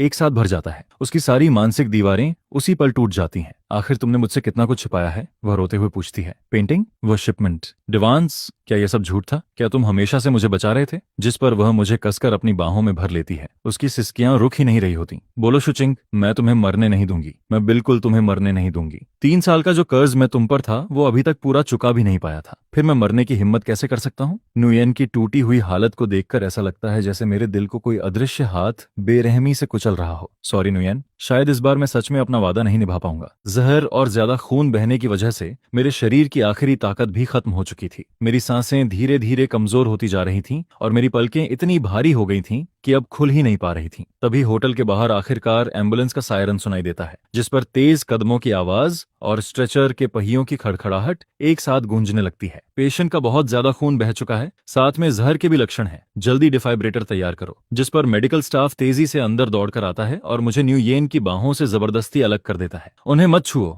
धीरे, जरा धीरे। यह देखकर न्यू येन लगभग पागल हो जाती है और मेरी तरफ दौड़ने की कोशिश करती है, लेकिन थामचू उसे कसकर पकड़ लेता है। इसके बाद मुझे स्ट्रेचर पर लिटाकर बाहर ले जाया जाता है। मेरी आंखों के सामने आखिरी तस्वीर न्यू येन का खून से सना हुआ, पूरी तरह टूटा हुआ चेहरा होता है। फिर इमरजेंसी रूम की लाल बत्ती तेजी से जल उठती है। भारी दरवाजा जोर से बंद हो जाता है, जो जिंदगी और मौत के बीच एक बेरहम दीवार खड़ी कर देता है। होश पूरी तरह अंधेरे में डूबने से ठीक 1 सेकंड पहले मेरे दिमाग में सिर्फ एक ही ख्याल घूम रहा था। इतना खून बह चुका है, ऊपर से इतना खतरनाक जहर भी। क्या मैं आज की रात बच पाऊंगा? और जिन राजों को मैंने अपनी जान दांव पर लगाकर छिपाया था, क्या वो अब भी छिपे रह पाएंगे? चारों तरफ अंतहीन अंधेरा था। मुझे ऐसा फील होता है जैसे मैं समुद्र की गहराइयों में फंसा हुआ हूँ। मेरा शरीर लगातार नीचे डूबता जा रहा था, यहाँ तक कि सांस लेना भी किसी लग्जरी जैसा लग रहा था। मेरे कानों में सिर्फ मशीन की ठंडी और लगातार बजती हुई बीप बीप की आवाज गूंज रही थी। मैं अपने हाथ पैरों को बिल्कुल फील नहीं कर पा रहा था। सिर्फ मेरा दायां हाथ था जिसे कोई बर्फ जैसी ठंडी हथेलियां कसकर पकड़े हुए थीं। साथ ही कुछ गर्म बूंदें एक एक करके मेरी हथेली पर गिरती जा रही थीं। हुआखन, 3 दिन हो गए, प्लीज जाग जाओ, ठीक है? यह न्यू येन की आवाज थी। उसकी आवाज इतनी भारी और टूटी हुई लग रही थी जैसे उसने रेत निगल ली हो। उसमें सिर्फ थकान और निराशा भरी हुई थी। 3 दिन, मतलब मैं पूरे 3 दिन से कोमा में पड़ा हुआ था। मैं अपना हाथ खींचना चाहता था। मैं उसे कहना चाहता था कि मुझसे दूर चली जाए, यह जगह बहुत खतरनाक है, लेकिन मेरा शरीर जैसे किसी कैद में बंद था। मैं एक उंगली तक नहीं हिला सकता था, यहाँ तक कि अपनी पलकों को भी नहीं। हुआ खान, अब मुझे और मत डराओ, बस एक बार जाग जाओ, फिर मैं तुम्हारी हर बात मानूंगी। मैं कभी नहीं पूछूंगी कि तुमने ऐसा क्यों किया। जिस पर वह अपना चेहरा मेरी हथेली से लगा देती है। ऑक्सीजन मास्क के पार भी मुझे उसकी दबाई हुई सिसकियां साफ सुनाई दे रही थीं। चली जाओ नुये, जब तक वो लोग तुम्हें ढूंढते हुए यहाँ नहीं पहुंचे हैं तब तक चली जाओ। मैं अंधेरे में पूरी ताकत से चिल्लाता रहता हूँ, लेकिन बाहर किसी तक मेरी आवाज नहीं पहुंचती। तभी आईसीयू के बाहर अचानक किसी चीज के जोर से टकराने की आवाज गूंजती है, जिसके तुरंत बाद कमरे का दरवाजा धक्का मारकर खोला जाता है। चोथन, तुम क्या कर रहे हो? न्यूयेन डरकर चिल्लाती है, जिस पर अचानक मुझे अपने हाथ में खालीपन फील होता है, क्योंकि किसी ने उसे जबरदस्ती मुझसे दूर खींच लिया था। मैं क्या कर रहा हूँ? मैं इसे मारकर जगा देना चाहता हूँ। सोथन की आवाज कांच के पार से आती है, जिसमें दबा हुआ गुस्सा साफ सुनाई दे रहा था। वह पूरी तरह बेकाबू शेर की तरह लग रहा था। जरा अपनी हालत देखो, तुम अभी भी वही फटी हुई ड्रेस पहने हो जिस पर इसका खून लगा हुआ है। 3 दिन और 3 रातों से तुम यहीं बैठी हो। क्या तुम्हें लगता है कि हुआ खान जागकर तुम्हें इस हालत में देखकर खुश होगा? मुझे छोड़ दो, मुझे उसके पास रहना है। नुये पूरी ताकत से छूटने की कोशिश करती है। उसके पास रहना है? किस चीज के सहारे रहोगी? अपनी जान देकर? जिस पर को थान एक मोटी फाइल उठाकर कांच पर दे मारता है। तेज धमाके के साथ सारे कागज फर्श पर बिखर जाते हैं। नुये, अपनी आंखें खोलकर इन्हें देखो। सब पढ़ने के बाद मुझे बताना कि क्या तुम्हें यहाँ खड़े रहने का हक है या नहीं। यह सुनकर मेरा दिल जोर से धड़कने लगता है। कुथान, तुम पागल हो गए हो, चुप हो जाओ। मैं अंधेरे में बेतहाशा चिल्लाता रहता हूँ, जिस पर हार्ट मॉनिटर की बीप अचानक तेज होने लगती है। ये क्या है? नुयेन कांपती हुई आवाज में पूछती है। पहली फाइल। कुथान की आवाज चाकू जैसी तेज थी। यह उस गाइड पेंटिंग के फ्रेम की तस्वीर है जिस पर वह मेरे सालों पुराने राज को एक झटके में सबके सामने रख देता है। तुम सोचती हो उसने तुमसे डिवोर्स क्यों मांगा था? तुम सोचती हो उसने वो पेंटिंग क्यों छीनी थी? क्योंकि उसी फ्रेम के अंदर वो स्मगलिंग लेजर छिपा था जिसकी वजह से सालों पहले तुम्हारे पिता बर्बाद हुए थे। यह सुनकर पूरा कॉरिडोर सन्नाटे में डूब जाता है। ये नहीं हो सकता। नुयेन की कांपती हुई आवाज सुनाई देती है। अगर उसने विलन बनकर वो पेंटिंग नहीं छीनी होती और बाद में उसे जला नहीं दिया होता तो आज आईसीयू में लेटा हुआ इंसान तुम होती। कौथाना दांत भींचकर बोलता है। वो विदेशी ड्रग गैंग तुम्हें जिंदा नहीं छोड़ता। उसने अपनी जान दांव पर लगा दी सिर्फ तुम्हारी सुरक्षा के लिए। जिस पर कागजों के मरोड़े जाने की आवाज सुनाई देती है। नुयेन की सांसें तेज और बेकाबू हो जाती हैं। कोथा बस करो, प्लीज बस करो। लेकिन कोथा रुकने वाला नहीं था। दूसरी फाइल देखो, ये पुलिस रिकॉर्ड्स हैं। पिछले आधे महीने में उस पर 3 कार अटैक्स हुए, 2 असैसिनेशन अटेम्प्ट्स हुए और सबसे खतरनाक अटैक में गोली उसके कंधे को चीरती हुई निकल गई थी, जहां तक हड्डी भी दिखने लगी थी। जिस पर उसकी आवाज और भारी हो जाती है। उसने अपने सारे बॉडीगार्ड्स तुम्हारी सुरक्षा में लगा दिए थे। अपने पास सिर्फ मुझे रखा था। वह अपने शरीर को तुम्हारे लिए शील्ड बना रहा था। बस करो, प्लीज बस करो। नुयेन रोते हुए बोलती है। नहीं, मैं बोलूंगा। कौथाना गुस्से में दीवार पर लात मारता है और यह आखिरी फाइल है जिस पर वह एक बैंक स्टेटमेंट सामने फेंक देता है। तुम्हें क्या लगता है तुम्हारे नए प्रोजेक्ट में 170 अरब वीएनडी का निवेश करने वाला अनामोनस इन्वेस्टर कौन था? वह हुआ खान था। नुयेन की सांसें वहीं थम जाती हैं। उसने केमिकल मटेरियल मार्केट को सबसे ऊंची कीमत पर खरीद लिया था और फिर अलग अलग तरीकों से वही पैसा तुम्हारी कंपनी में डालता रहा। वह अपनी जान तक नहीं बचा पा रहा था, फिर भी तुम्हारे लिए रास्ता साफ कर रहा था। 170 अरब, वो भी उसी ने? नुयेन की आवाज टूट जाती है। लेकिन क्यों? उसने मुझे कभी बताया क्यों नहीं? बताता ताकि तुम भी उसके साथ मरने चली जाती। कुथान की आंखें लाल हो चुकी थीं। वह आईसीयू के अंदर पड़े मेरे शरीर की तरफ इशारा करता है। उसे पता था कि वह किसी भी पल मर सकता है, इसलिए उसने तुम्हें उससे नफरत करने दिया। उसने तुम्हें यह सोचने दिया कि वह एक बेरहम और दिलहीन इंसान है, लेकिन फिर भी वह नहीं चाहता था कि तुम उसकी वजह से एक भी आंसू बहाओ। तभी एक जोरदार आवाज गूंजती है। नुयेन के घुटने फर्श से टकरा चुके थे। वह कांच के उस पार दोनों हाथों से खिड़की पीटती रहती है और फूट फूट कर रोने लगती है। हुआ खान, तुम झूठे हो, तुम बहुत बड़े झूठे हो। उसकी सिसकियां किसी तेज चाकू की तरह थीं, जो हर पल मेरे दिल को थोड़ा थोड़ा काटती जा रही थीं। उस बारिश वाली रात जब तुमने मुझे डिवोर्स पेपर्स पर साइन करने के लिए मजबूर किया था, तुमने कहा था कि तुम मुझसे नफरत करते हो। तुमने कहा था कि तुम्हें मुझसे घिन आती है। नुयेन घबराहट में चीख पड़ती है, जिस पर उसकी उंगलियां कांच को बेतहाशा खरोंचने लगती हैं और एक तीखी आवाज पूरे कॉरिडोर में गूंज उठती है। लेकिन साफ दिख रहा है कि तुम अपनी जान तक दांव पर लगाकर मुझे बचा रहे थे। तुम्हें किसने हक दिया मेरे लिए फैसला लेने का? किसने दिया? मैं फील कर सकता था कि वह कांच के बिल्कुल करीब आ चुकी थी, जैसे मेरी आत्मा को इस टूटे हुए शरीर से खींचकर बाहर निकाल लेना चाहती हो। लियोनियन, अब तुम्हें सब पता चल गया है ना? जिस पर कोथन की आवाज भी भर्रा जाती है। उसने तुम्हारे लिए पूरी दुनिया को खुद से दूर कर दिया। अगर तुम्हारे अंदर जरा भी कॉन्शियंस बचा है तो भगवान से प्रार्थना करो कि वह बच जाए, नहीं तो जिंदगी भर उसका कर्ज नहीं चुका पाओगी। हुआखन, प्लीज जाग जाओ। मैं तुमसे हाथ जोड़कर कहती हूँ, जाग जाओ। उसकी आवाज कांच को चीरती हुई, अंधेरे को पार करती हुई सीधे मेरी आत्मा तक पहुंचती है। मैं अपनी पूरी ताकत झोंक देता हूँ। मैं आंखें खोलना चाहता था। मैं उसे बताना चाहता था कि मैं उससे नाराज नहीं हूँ। मैं अपने हाथों से उसके आंसू पोंछना चाहता था। तभी हार्ट मॉनिटर एक लंबी और चुभती हुई आवाज निकालता है। लाल वार्निंग लाइट्स लगातार चमकने लगती हैं। पेशेंट वेंट्रिकुलर फेलियर में जा रहा है, जल्दी डिफाइब्रिलेटर तैयार करो। जिस पर डॉक्टर और नर्सें भागते हुए कमरे में घुस आते हैं। हुआ खान, नहीं, ऐसा मत करो। नुये की चीख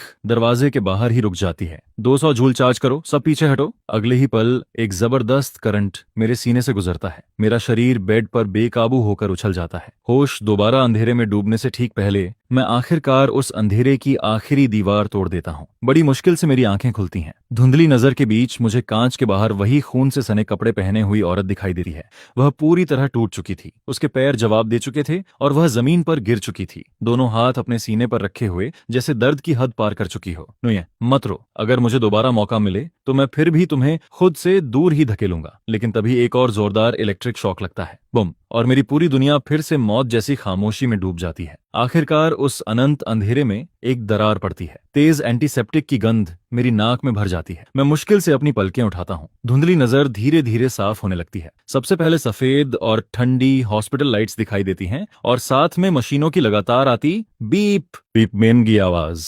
बिग ब्रदर, आप जाग गए? कॉस्टन अचानक कुर्सी से उछल पड़ता है। कई रातों की जागी हुई लाल आंखें और थका हुआ चेहरा खुशी से भर जाता है। वह घबराकर बेड साइड बेल दबाता है। डॉक्टर जल्दी आइए, मेरे बिग ब्रदर को होश आ गया है। मैं बोलने की कोशिश करता हूँ, लेकिन मेरा गला सूखे रेगिस्तान जैसा हो चुका था। ऐसा लग रहा था जैसे मैंने कोई तेज ब्लेड निगल लिया हो। एक शब्द भी बाहर नहीं निकलता। मैं शरीर हिलाने की कोशिश करता हूँ, लेकिन अगले ही पल डर से जम जाता हूँ। गर्दन और हाथों के अलावा सीने से नीचे का पूरा शरीर बिल्कुल सुन्न था। कोई एहसास ही नहीं था। एक बर्फ जैसी ठंडी दहशत पूरे शरीर में फैल जाती है। मेरे पैर। मैं कौथान को घूरते हुए बड़ी मुश्किल से टूटी हुई आवाज निकालता हूँ, जिस पर उसके चेहरे की सारी खुशी पल भर में गायब हो जाती है। उसकी आंखें लाल हो जाती हैं। वह तुरंत नजरें फेर लेता है। डॉक्टर ने कहा है कि उस चोट ने आपकी स्पाइनल नर्व्स को नुकसान पहुंचाया है। ऊपर से जहर ने भी शरीर को बुरी तरह बर्बाद किया है। उसकी आवाज बुरी तरह कांप रही थी। हो सकता है कि आप दोबारा कभी खड़े न हो पाए। ये शब्द किसी भारी हथौड़े की तरह मेरे दिमाग पर गिरते हैं। मैं हुआ खान, जिसके नाम से जिंगझो में लोग डरते थे, अब एक ऐसा इंसान बन चुका था जो शायद दोबारा अपने पैरों पर खड़ा भी नहीं हो सकता। भाभी आपके लिए गर्म पानी लेने गई हैं। पूरे एक हफ्ते से वो आपके पास से कहीं नहीं गई। बस मैं आंखें बंद कर लेता हूँ, दिल के अंदर उठते दर्द को दबाते हुए उसकी बात बीच में ही काट देता हूँ। बाहर की सिचुएशन कैसी है? उस असैसिन ने कुछ बताया? जिस पर कौथान का चेहरा तुरंत सफेद पड़ जाता है। उस असैसिन ने डिटेंशन सेंटर में अपनी जीभ काटकर सुसाइड कर लिया। वह दांत भींचकर बोलता है। पुलिस ने उसके सुराग के आधार पर देश के अंदर मौजूद कई हाइडआउट्स खत्म कर दिए। लेकिन मैं उसकी तरफ देखता हूँ। लेकिन क्या? सुओथन अपनी मुट्ठियां कस लेता है। विदेश में बैठा मास्टरमाइंड पहले ही भनक पा चुका था। वह भाग गया। मेरे दिल की धड़कन एक पल के लिए रुक जाती है। मतलब सबसे बड़ा खतरा अभी भी जिंदा था। वह जहरीला सांप अब भी अंधेरे में छिपा बैठा था और किसी भी वक्त नुयेन पर अटैक कर सकता था। उसे यहाँ से भेज दो। मैं अचानक आंखें खोलता हूँ। मेरी नजर फिर से बर्फ जैसी ठंडी हो चुकी थी। बिग ब्रदर, आप पागल हो गए हैं क्या? कौथान अविश्वास से मुझे देखता है। भाभी को सब सच पता चल चुका है। उन्हें पता है कि आपने उनके लिए अपनी जान तक दांव पर लगा दी। अब उनके दिल और दिमाग में सिर्फ आप ही हैं।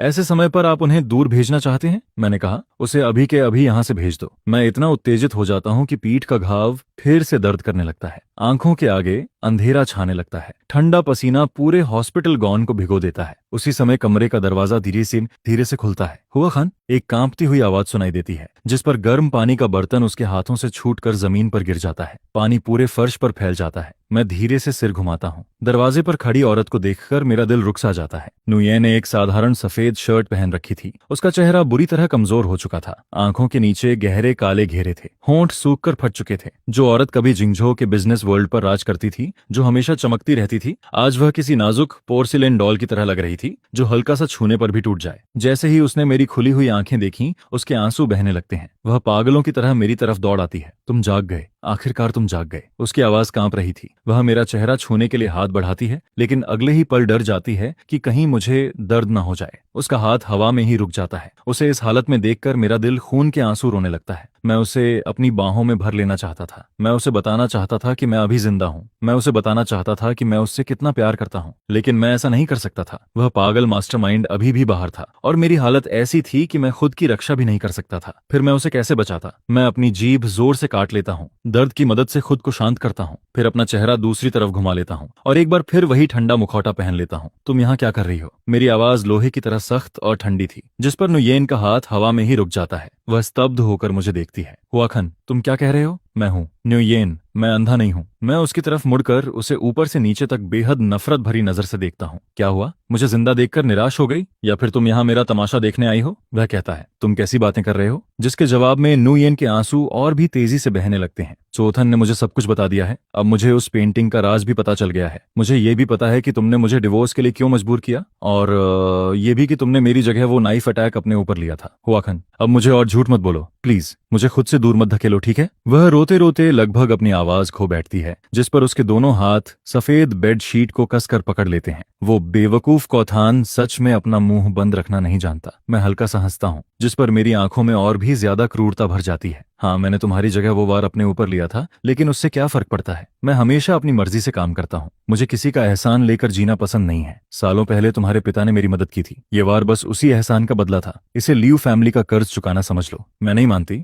NUHUAN जोर जोर से सिर हिलाती है, जिसके जवाब में उसकी आंखों में जिद साफ दिखाई देती है। कोई इंसान एहसान चुकाने के लिए अपनी जान तक दांव पर नहीं लगाता। तुम्हें मानना ही पड़ेगा। मैं अचानक ऊंची आवाज में बोलता हूँ, जिस पर ज्यादा जोर लगाने की वजह से मेरे गले में खून का स्वाद भर जाता है। लियू न्यूयेन, जरा खुद को आईने में देखकर अपनी हालत देखो। क्या तुम्हें लगता है कि मुझे अब भी तुम में कोई इंटरेस्ट है? जैसे ही मैं उसके चेहरे को एकदम सफेद पड़ते हुए देखता हूँ, मेरे दिल में ऐसा दर्द उठता है जैसे किसी ने उसे 1000 टुकड़ों में काट दिया हो। लेकिन फिर भी मैं सबसे बेरहम शब्दों को वेपन की तरह इस्तेमाल करता रहता हूँ। डॉक्टर की बात तुम भी सुनी थी। मेरी स्पाइन की नर्व्स बुरी तरह डैमेज हो चुकी हैं। अब से मैं ऐसा इंसान हूँ जिसे खाना खाने से लेकर वॉशरूम जाने तक हर चीज के लिए किसी और की मदद चाहिए होगी। जिस पर मैं उसकी तरफ देखकर कहता हूँ, एक डिसेबल्ड आदमी के पास रुककर तुम क्या करोगी? मुझे उसकी परवाह नहीं है। यह सुनकर न्हू-येन अचानक मेरी तरफ दौड़ती है और मेरी बाहों को कसकर पकड़ लेती है। अगर तुम चल नहीं सकते तो मैं पूरी जिंदगी तुम्हारी व्हील चेयर धकेलूंगी। अगर तुम खुद खाना नहीं खा सकते तो मैं पूरी जिंदगी तुम्हें अपने हाथों से खिलाऊंगी। लेकिन मुझ परवाह है। मैं एक घायल जंगली जानवर की तरह गुर्राता हूँ। फिर पूरी ताकत से अपनी बाह छुड़ाकर उसे जोर से धक्का दे देता हूँ। निकल जाओ यहाँ से, अपनी ल्यू ग्रुप में वापस जाओ, मुझे और मत दिखो। जिस पर उसे धक्का देते ही मेरी पीठ का घाव पूरी तरह फट जाता है। ताजा खून तुरंत बैंडेज को लाल कर देता है। भयानक दर्द मेरी आंखों के सामने अंधेरा ला देता है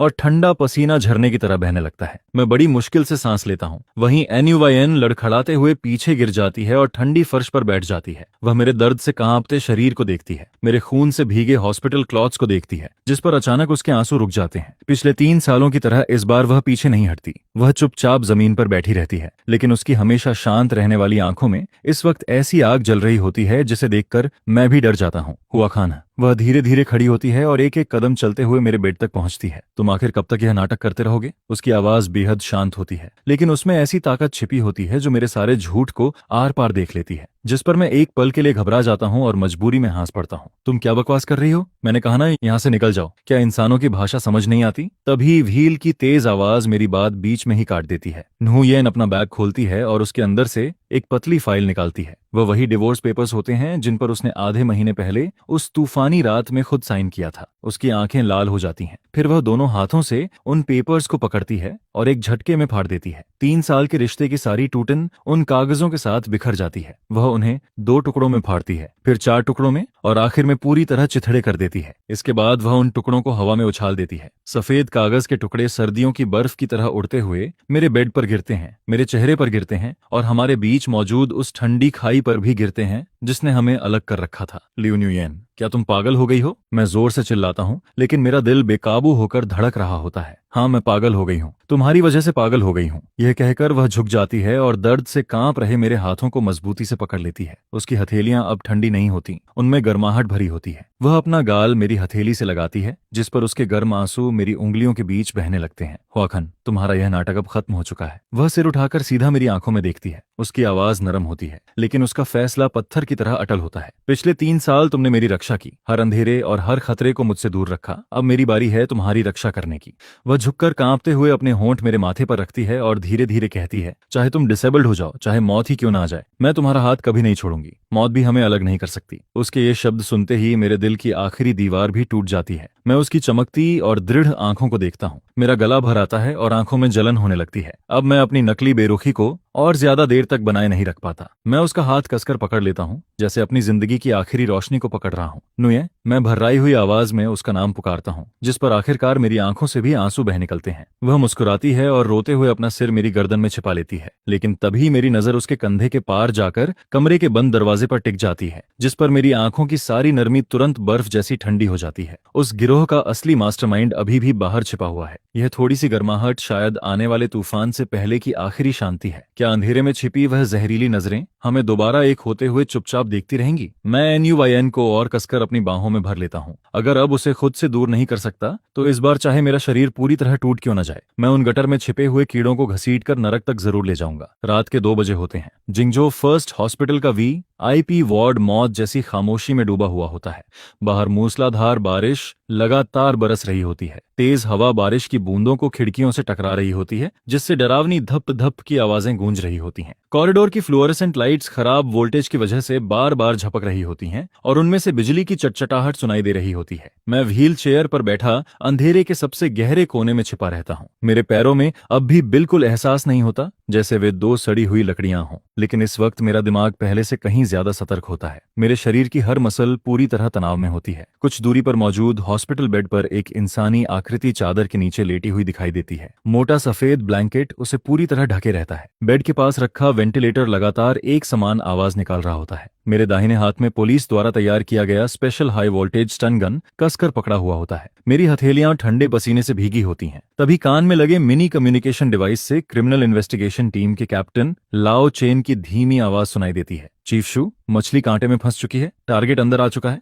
हॉस्टल बिल्डिंग में डॉक्टर के भेष में घुसा टारगेट अब तुम्हारी फ्लोर की तरफ बढ़ रहा है। सभी टीम्स अलर्ट रहें। मेरे ऑर्डर के बिना कोई भी जल्दबाजी में एक्शन नहीं करेगा। यह सुनकर मैं अपनी उंगलियों से व्हील चेयर के हैंडल पर हल्के से 2 बार टैप करता हूँ। यह एक बहुत बड़ा गेम होता है। मैं अपने इस टूटे हुए शरीर को ही चारे की तरह इस्तेमाल करके एक ऐसा ट्रैप बिछाता हूँ जिससे सांप खुद अपने बिल से बाहर निकल आए। उस गैंग के लीडर का कोड नेम डॉक लैंग होता है। वह एक पागल किलर है जिसके सिर पर दर्जनों हत्याओं का बोझ है। मैंने उसके स्मगलिंग नेटवर्क को जड़ से उखाड़ दिया था। देश के अंदर मौजूद उसके सारे हाइडआउट्स भी पुलिस ने खत्म कर दिए थे। अब वह एक कोने में घिरा हुआ पागल कुत्ता बन चुका होता है। देश छोड़कर भागने से पहले वह जरूर मुझे मारना चाहता है। जब तक आज रात वह इस हॉस्पिटल रूम में कदम रखता है तब तक उसके लिए बच निकलना लगभग नामुमकिन होता है। बस एक ही बात मुझे परेशान कर रही होती है और वह है नुयेन। 2 घंटे पहले मैंने बैंडेज बदलने और स्टेराइल एनवायरनमेंट का बहाना बनाकर कोत्थान को मजबूर किया था कि वह उसे हॉस्पिटल से दूर ले जाए। मैंने तो कॉस्टैन को साफ आदेश दिया था कि जरूरत पड़े तो उसे बांधकर भी माउंटेन विला वापस ले जाओ। उसे सेफ रूम में बंद रखो, बस वह सुरक्षित रहे। अगर आज मैं इसी व्हील चेयर पर मर भी जाऊं तो भी सब कुछ वर्थ होगा।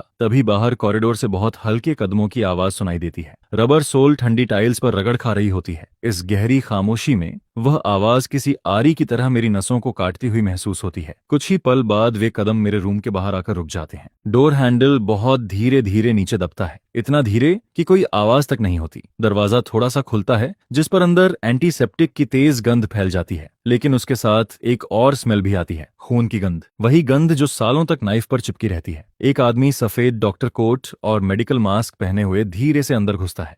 उसके साथ एक मेडिकल कार्ड भी होती है। वह अंदर आते ही पीछे मुड़कर दरवाजा लॉक कर देता है। क्लिक। लॉक की आवाज अंधेरे कमरे में साफ गूंजती है, जिस पर मेरी सांसें और भी धीमी हो जाती हैं। मेरी नजरें बाज की तरह उसकी हर हरकत पर टिकी रहती हैं। डॉक लैंग बेड के पास पहुंचता है और चादर के नीचे लेटे हुए इंसान की तरफ देखता है। उसकी आंखों में खतरनाक चमक उभर आती है। हुआ खान, वह धीमी आवाज में बोलता है। जिंगझोउ का सबसे घमंडी पागल आखिर एक मरे हुए कुत्ते की तरह यहाँ पड़ा है, जिस पर उसकी आवाज में भयानक नफरत साफ सुनाई देती है। तूने मेरी आधी जिंदगी की मेहनत बर्बाद कर दी। आज मैं तुझे मौत के घाट उतार दूंगा। उसके बाद नीचे जाकर लियू फैमिली के बूढ़े के सामने सिर झुकाकर माफी मांगना। यह कहकर वह मेडिकल कार्ड के नीचे से एक सिरिंज निकालता है। बाहर चमकती बिजली की रोशनी में मैं साफ देख पाता हूँ कि उसमें नीले रंग का लिक्विड भरा होता है। वह एक ऐसा डेडली पॉइजन होता है जो 3 सेकंड में इंसान की सांस रोक सकता है। अगले ही पल वह चादर हटाता है और सिरिंज को उठाकर पूरी ताकत से बेड पर पड़े इंसान की गर्दन में घोंप देता है। लेकिन जिस चीज में नीडल धंसती है वह इंसान नहीं बल्कि एक सस्ता पिलो होता है। डॉक लैंग का पूरा शरीर अचानक जम जाता है। उसकी आंखें सिकुड़ जाती हैं। मुझे ढूंढ रहे थे। अंधेरे से मेरी ठंडी आवाज सुनाई देती है, जिस पर मैं व्हील चेयर को आगे बढ़ाते हुए शैडो से बाहर निकल आता हूँ। डॉक लैंग फौरन पलटकर मेरी तरफ देखता है। जब वह खाली बेड और व्हील चेयर पर बैठे मुझे देखता है तो सब कुछ समझ जाता है। पुलिस का ट्रैप। वह दांत पीसता है। उसकी आंखों में जंगली जानवर जैसी चमक भर जाती है। इतना भी बेवकूफ नहीं हूं मैं ठंडी हंसी हंसता हूं और स्टन गन उसकी तरफ तान देता हूं। वेपन नीचे रखो, दोनों हाथ सिर के पीछे रखो। ये बिल्डिंग पूरी तरह स्पेशल फोर्सेस से घिरी हुई है, तुम बच नहीं सकते। लेकिन यह सुनकर डॉक लैंग जोर से हंस पड़ता है। उसकी हंसी पूरे रूम में गूंजने लगती है। हुआ खान, क्या तुझे लगता है मैं इतने सालों से यूं ही जिंदा हूं? वह मुस्कुराता है। ग्राउंड फ्लोर का इमरजेंसी हॉल इस वक्त केओस में डूबा हुआ है। मेरे लोगों ने वहां 2 होममेड बॉम्ब्स रखे हैं। जिस पर वह मेरी तरफ घूरकर कहता है, अब सोच, बाहर खड़े कॉप्स पहले बॉम्ब डिफ्यूज करेंगे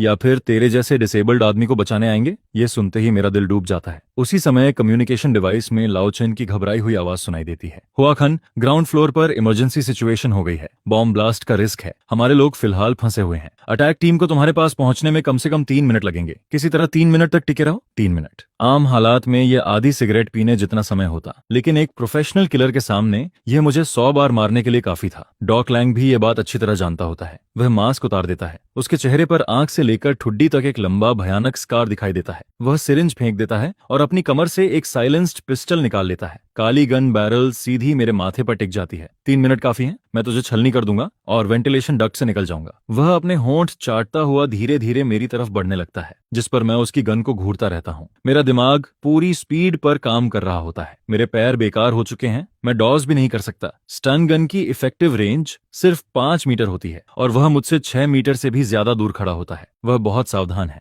गोली चला। मैं उसकी गन के सामने मुस्कुराता हूँ। तुम जैसे सीवर राइट सिर्फ एक डिसेबल्ड आदमी पर गन तान सकते हो। लेकिन डॉक लैंग बस हंस देता है। प्रोवोकेशन से कुछ नहीं होगा। उसकी उंगली धीरे धीरे ट्रिगर दबाने लगती है। मर जा। और जैसे ही वह फायर करने वाला होता है, उसी पल बाहर कॉरिडोर में एक जोरदार धमाका गूंज उठता है। यह फायर कैबिनेट के ग्लास टूटने की आवाज होती है। अगले ही सेकंड पूरे हॉस्पिटल में फायर अलार्म चीखने लगता है। उसकी तीखी आवाज रात की खामोशी को चीर देती है, जिस पर सीलिंग के फायर स्प्रिंकलर्स तुरंत एक्टिवेट हो जाते हैं। बर्फ जैसा ठंडा पानी झरने की तरह बरसने लगता है। कुछ ही सेकंड में पूरा रूम भीग जाता है। इस अचानक हुई घटना से डॉक लैंग चौंक जाता है। पानी की वजह से उसकी विजिबिलिटी भी कम हो जाती है। वह इंस्टिंक्टिवली दरवाजे की तरफ देखने लगता है और ठीक उसी आधे सेकंड के डिस्ट्रैक्शन में धड़ाम, रूम का भारी लकड़ी का दरवाजा बाहर से एक लात में टूटकर खुल जाता है। एक पूरी तरह भीगी हुई पतली सी लड़की बिजली की तरह अंदर घुसती है। वह कोई और नहीं बल्कि लियू न्यूयेन होती है। उसे देखते ही मेरा दिल लगभग रुक जाता है। गुस्सा और डर एक साथ मेरे दिमाग में फट पड़ते हैं। भागो, उसके पास गन है। मैं पूरी ताकत से चिल्लाता हूँ। मेरी आवाज तक फट जाती है। क्या वह पागल हो गई है? वह अभी तक गई क्यों नहीं?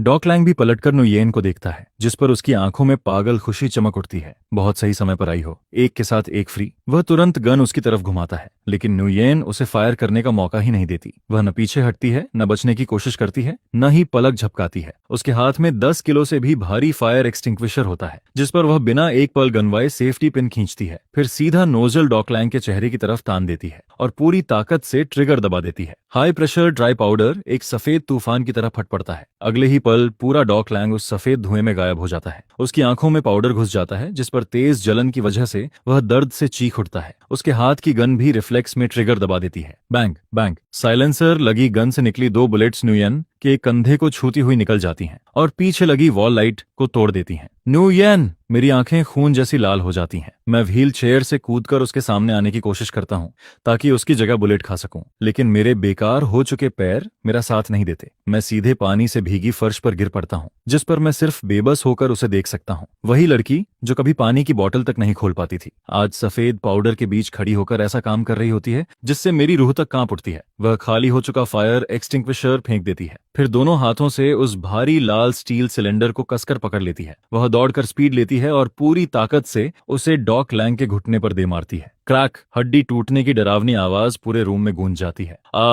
मेरा पैर! डॉक लैंग सुअर की तरह दर्द से चीखता है। उसका दायां घुटना एक अजीब एंगल पर मुड़ जाता है, जिस पर वह धड़ाम से जमीन पर गिर पड़ता है। उसके हाथ से गन भी छूटकर मेरे पैरों के पास आ गिरती है। नुयेन जोर जोर से सांस ले रही होती है। उसकी चेस्ट तेजी से ऊपर नीचे हो रही होती है, लेकिन वह यहीं नहीं रुकती। वह पास खड़े आईवी स्टैंड से स्टील रॉड निकाल लेती है, फिर गन उठाने की कोशिश कर रहे डॉक लैंग के हाथ पर पूरी ताकत से वार कर देती है। उससे दूर रह, हरामजादे! उसकी आंखें लाल हो चुकी होती हैं। इस वक्त वह किसी वॉर गॉडेस की तरह लग रही होती है, जो अपने प्यार की रक्षा कर रही हो। उसकी आवाज भर्रा चुकी होती है और पागलपन से भरी होती है। अगर तूने उसे छुआ भी तो मैं तुझे मार डालूंगी। डॉक लैंग अब पूरी तरह लड़ने की हालत खो चुका होता है। वह दर्द से जमीन पर तड़प रहा होता है। उसी समय धड़ाम! हॉस्पिटल रूम की खिड़की बाहर से टूटकर बिखर जाती है। 3 आर्मर्ड स्पेशल फोर्स ऑफिसर्स रस्सियों के सहारे अंदर घुस आते हैं। उनकी सब मशीन गन्स तुरंत डॉक लैंग पर तान दी जाती हैं। पुलिस, हिलना मत! इसके तुरंत बाद लाओचेन भी क्रिमिनल पुलिस टीम के साथ रूम में घुसता है। सभी ऑफिसर्स मिलकर डॉक लैंग को जमीन पर दबा देते हैं। क्लिक!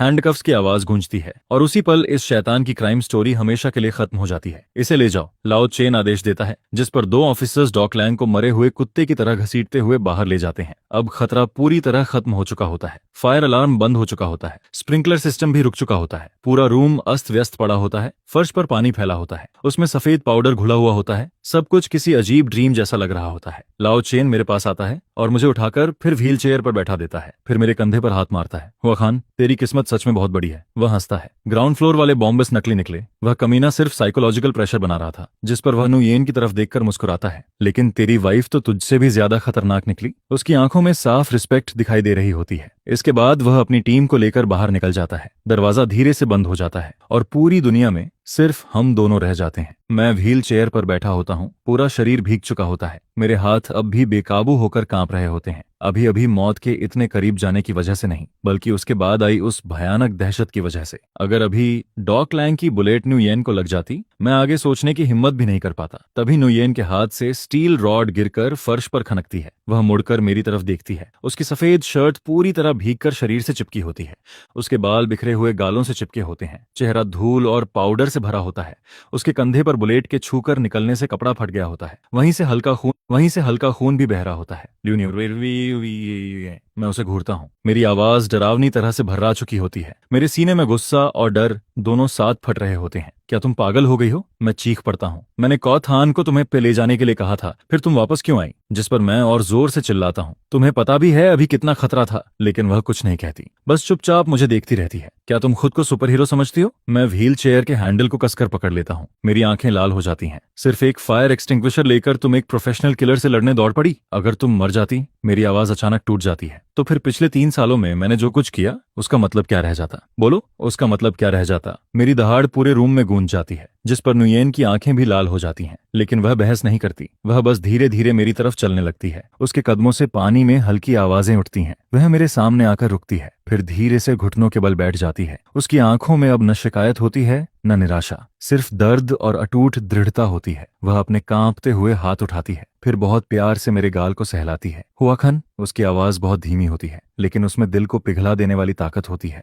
मुझे बहुत पहले से पता था कि कुछ गड़बड़ है। वह हल्का सा मुस्कुराती है। जो इंसान मुझसे इतना प्यार करता हो, वह मुझे इस वक्त खुद से दूर कैसे भेज सकता है? जिस पर वह धीरे से कहती है, और वो बेवकूफ कौथान, उसे झूठ बोलना भी नहीं आता। मैंने मौका देखकर उसे कार में लॉक कर दिया और खुद चुपके से यहाँ आ गई। ये सुनकर मैं गुस्से से कांप उठता हूँ, लेकिन मेरे पास कहने के लिए शब्द नहीं बचते। डांट लो मुझे। वह सिर उठाकर मेरी तरफ देखती है। उसकी आंखों से आंसू बह रहे होते हैं। बस तुम जिंदा रहो। अगर तुम जिंदा रहो तो पूरी जिंदगी मुझे डांटते रहना, मैं सब सह लूंगी। यह कहकर वह धीरे से अपना सिर मेरे घुटनों पर रख देती है। उसकी बाहें मेरी कमर को घेर लेती हैं। हुआखन, मैं पागल नहीं हूँ। उसकी आवाज भर आती है। मैं बस तुम्हें अकेले अंधेरे का सामना करते नहीं देख सकती। जिस पर वह रोते हुए आगे कहती है, पिछले 3 साल तुमने मेरी रक्षा की, हर खतरे को मुझसे दूर रखा, मेरी जगह नाइफ अटैक झेला, मेरी वजह से असैसिनेशन अटेम्प्ट सहे, यहाँ तक कि अपने पैरों की कीमत भी चुकाई। फिर वह सिर उठाकर सीधा मेरी आंखों में देखती है। लियू न्यूयन कोई ग्लास हाउस में खिलने वाला फूल नहीं है। मैं तुम्हारी वाइफ हूँ। तुम्हें किसने अधिकार दिया कि तुम सोचो मैं सिर्फ तुम्हारी प्रोटेक्शन के नीचे छिपकर जी सकती हूँ? उसकी साफ और चमकती आंखों में ऐसी आग जल रही होती है कि मैं सीधे देख भी नहीं पाता। अभी कुछ देर पहले मैंने यह नहीं सोचा कि मैं मरूंगी या बचूंगी।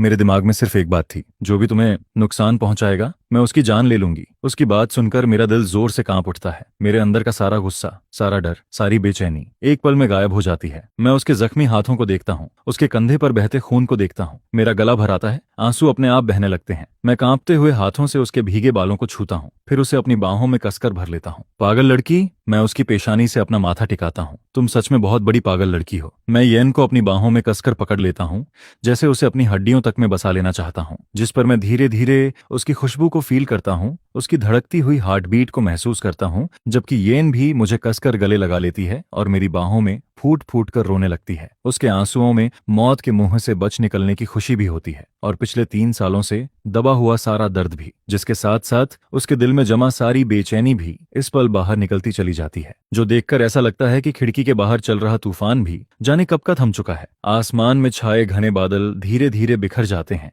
और सुबह की एक किरण फटे हुए पर्दों को चीरते हुए इस बिखरे पड़े हॉस्पिटल रूम में आकर गिरती है। वह रोशनी बिल्कुल हम दोनों पर पड़ती है, जो इस वक्त एक दूसरे को गले लगाए खड़े हैं, जिस पर हमारे बीच खड़ी हर गलतफहमी, हर झूठ, हर अंधेरा और हर खतरा उसी पल धुएं की तरह गायब होता चला जाता है। साथ ही पॉइजन वुल्फ का जाल भी पूरी तरह खत्म हो चुका था। जस्टिस की सजा आखिरकार उन लोगों तक पहुंच गई थी और लियू फैमिली का पुराना केस भी आखिरकार बंद हो गया था। इसके बाद मैं येन को धीरे से खुद से अलग करता हूं और उसके चेहरे पर लगे आंसुओं और गंदगी को साफ करने लगता हूं, जिस पर वह मेरी तरफ देखती है और उसके होंठों पर एक हल्की सी मुस्कान उभर आती है। हम दोनों बस एक दूसरे को देखकर मुस्कुराते रहते हैं। मौत और जिंदगी के बीच साथ गुजरे उन पलों की समझदारी बिना कुछ कहे हमारे बीच फैलती चली जाती है। लेकिन फिर जब मैं नीचे अपने पैरों की तरफ देखता हूँ तो उनमें अब भी कोई एहसास नहीं होता। मेरे चेहरे पर छिपी उदासी भी चाहकर नहीं छिप पाती। खतरा तो खत्म हो चुका था, अंधेरा भी मिट गया था, लेकिन इन जख्मी दिलों को आखिर कैसे ठीक किया जाएगा? बीते हुए 3 साल आखिर कैसे वापस आएंगे? जिसके बाद हॉस्पिटल से डिस्चार्ज होने वाले दिन किन्ह चाऊ में धूप खिली हुई थी।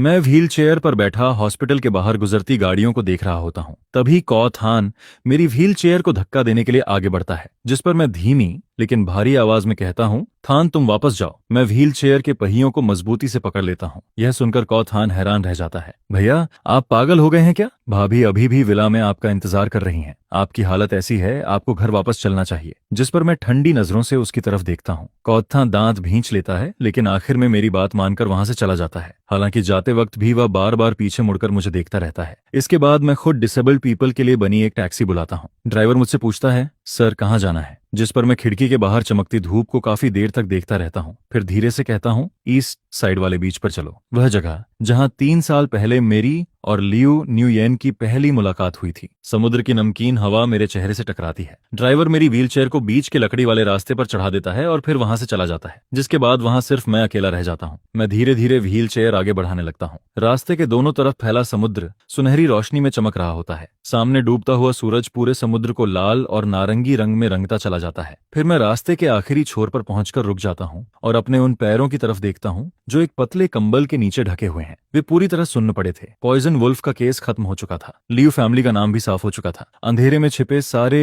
जहरीले सांप भी जड़ से खत्म कर दिए गए थे। मैंने इसके लिए पूरे 3 साल लगाए थे, यहाँ तक कि अपने दोनों पैरों की कीमत भी चुकाई थी और आखिर में येन के लिए जिंदगी भर की शांति हासिल कर ली थी। लेकिन उसके बाद क्या? जिस पर मैं कड़वी हंसी हंस देता हूँ। मेरी उंगलियां व्हील चेयर के हैंडल को कसकर पकड़ लेती हैं और उनकी गांठें सफेद पड़ जाती हैं, क्योंकि अब मैं एक पूरा अपाहिज बन चुका था। पिछले आधे महीने से हॉस्पिटल में लियू न्यूयेन हर वक्त मेरे साथ रही थी। वह मुझे साफ करती, मेरी पोजीशन बदलती और यहाँ तक कि मेरी पर्सनल केयर भी खुद ही करती थी। हर बार जब उसकी लाल हुई आंखों को देखता और उसे पानी का बर्तन लेकर आते जाते देखता तो मेरा दिल जैसे किसी मशीन में पीसा जा रहा होता था। वह इससे बेहतर जिंदगी डिजर्व करती थी। उसे अपनी खूबसूरत जवानी किसी ऐसे इंसान के साथ बर्बाद नहीं करनी चाहिए थी जो अब खड़ा होकर उसे गले तक नहीं लगा सकता था। नुया, मुझे माफ कर दो। मैं सामने उठती हुई लहरों को देखता हूँ। मेरी आंखें नम हो जाती हैं और मैं बुदबुदाता हूँ। आज बिना बताए जाने का मकसद बस हमारी आखिरी डोर को भी काट देना है। मैं पहले ही विदेश के रिहैबिलिटेशन सेंटर से कांटेक्ट कर चुका था। मेरी फ्लाइट अगले दिन थी। मुझे लगता था कि अगर मैं पूरी तरह उसकी जिंदगी से गायब हो जाऊं तो वक्त धीरे धीरे उसके दिल के जख्म भर देगा। मैं एक गहरी सांस लेता हूं और व्हील चेयर घुमाकर वहां से जाने की तैयारी करता हूं। लेकिन तभी पीछे से रेत पर चलते नंगे पैरों की हल्की सी आवाज सुनाई देती है, जिस पर मेरा पूरा शरीर अचानक सख्त हो जाता है। एक अजीब सा एहसास मेरे दिल को जकड़ लेता है। शुखान, आखिर कब तक भागते रहोगे? वह आवाज पहचानते ही मेरा दिल जोर से धड़क उठता है। मैं फौरन व्हील चेयर घुमाता हूँ और बस एक नजर पड़ते ही मेरी आंखें लाल हो जाती हैं। डूबते सूरज की रोशनी के बीच लियू न्यूयन खड़ी थी। आज उसने अपने बिजनेस सूट की जगह वही सफेद ड्रेस पहन रखी थी जो उसने यूनिवर्सिटी में हमारी पहली मुलाकात के दिन पहनी थी। वह नंगे पैर थी। उसके हाथ में हाई हील्स थीं। समुद्र की हवा उसकी ड्रेस और लंबे बालों को उड़ा रही थी। वह किसी खूबसूरत सपने की तरह मेरी तरफ बढ़ती चली आती है, जिस पर मैं दांत भींचकर पूछता हूँ, तुम यहाँ कैसे पहुंची? मैं अपने गले में अटके दर्द को दबाकर खुद को शांत दिखाने की कोशिश करता हूँ। क्या कौ तान ने मुझे बेट्राई कर दिया? यह सुनकर वह मेरे सामने आकर रुक जाती है। क्या तुम्हें लगा था कि कौ थान को भेज देने के बाद तुम चुपचाप विदेश भाग जाओगे? वह मेरी आंखों में देखते हुए बोलती है। हुआ खान, शायद तुम भूल गए हो, लियू ग्रुप अब किंचो की टॉप कंपनीज में से एक है। जिस एयरलाइन से तुमने टिकट बुक की थी उसमें भी हमारा शेयर है। यह सुनकर मैं सांस रोककर उसे देखता रह जाता हूँ। वह बदल चुकी थी। अब वह पहले वाली कमजोर लड़की नहीं थी जिसे मैंने कभी बारिश में रुला दिया था। उसकी आंखों में अब एक ऐसा दबाव था जिससे नजरें मिलाना भी मुश्किल हो जाता है। जिस पर मैं ठंडी आवाज में कहता हूँ, तुमने मेरी इन्फॉर्मेशन ट्रैक करवाई। लियू न्यूये, तुम हद पार कर रही हो। मैं चेहरा दूसरी तरफ घुमा लेता हूँ और कहता हूँ, वापस जाओ, मैं तुम्हें नहीं देखना चाहता। सच में? जिस पर वह जाने की बजाय और करीब आ जाती है। दोनों हाथ व्हील चेयर के हैंडल पर रख देती है और मुझे अपनी परछाई के अंदर कैद कर लेती है। इसलिए तुम उसी बीच पर आए हो जहां हम पहली बार मिले थे। यह सुनकर मैं घबरा जाता हूँ। मुझे छोड़ो। मैं उसकी बांह हटाने की कोशिश करता हूँ, लेकिन वह पलटकर मेरी कलाई पकड़ लेती है। उसकी पकड़ इतनी मजबूत होती है कि मैं भी हैरान रह जाता हूँ। हुआखन, आखिर कब तक खुद को कम समझते रहोगे? वह सीधे मेरी आंखों में देखती है। उसकी आवाज में गुस्सा भी होता है और बेहद दर्द भी। क्या तुम्हें लगता है कि सिर्फ इसलिए तुम मेरे लायक नहीं रहे क्योंकि तुम अब चल नहीं सकते, इसलिए तुम एक कायर की तरह भाग जाना चाहते हो? मैं कायर नहीं हूँ। जिस पर मेरी दबाई हुई पीड़ा अचानक फूट पड़ती है। मेरी आंखें लाल हो जाती हैं और मैं गुस्से में चिल्ला उठता हूँ, मैं एक अपाहिज हूँ। लियू न्यूये, होश में आओ। तुम अब लियू ग्रुप की सीईओ हो। तुम्हारी नेटवर्थ सैकड़ों करोड़ की है, जबकि मैं ऐसा इंसान हूँ जिसे वॉशरूम जाने के लिए भी किसी की मदद चाहिए होती है। अगर तुम मेरे साथ रहोगी तो पूरे किन्ह चाओ के लिए सिर्फ एक मजाक बनकर रह जाओगी। मजाक? जिस पर लियू न्यूयेन अचानक हंस पड़ती है। समुद्र की हवा उसके लंबे बालों को उड़ाने लगती है। वह मेरी कलाई छोड़ देती है और सीधी खड़ी हो जाती है। फिर अपने साथ लाए हुए बैग में से एक बिल्कुल नई फाइल निकालती है। अगले ही पल वह फाइल सीधे मेरे पैरों पर फेंक देती है, जिस पर मैं हैरानी से नीचे देखता हूँ। वह एक मैरिज एग्रीमेंट था। उसके कवर पर बड़े बड़े अक्षरों में लिखा हुआ टाइटल मेरी आंखों में चुभ जाता है। मेरा दिल अचानक जोर से धड़कने लगता है।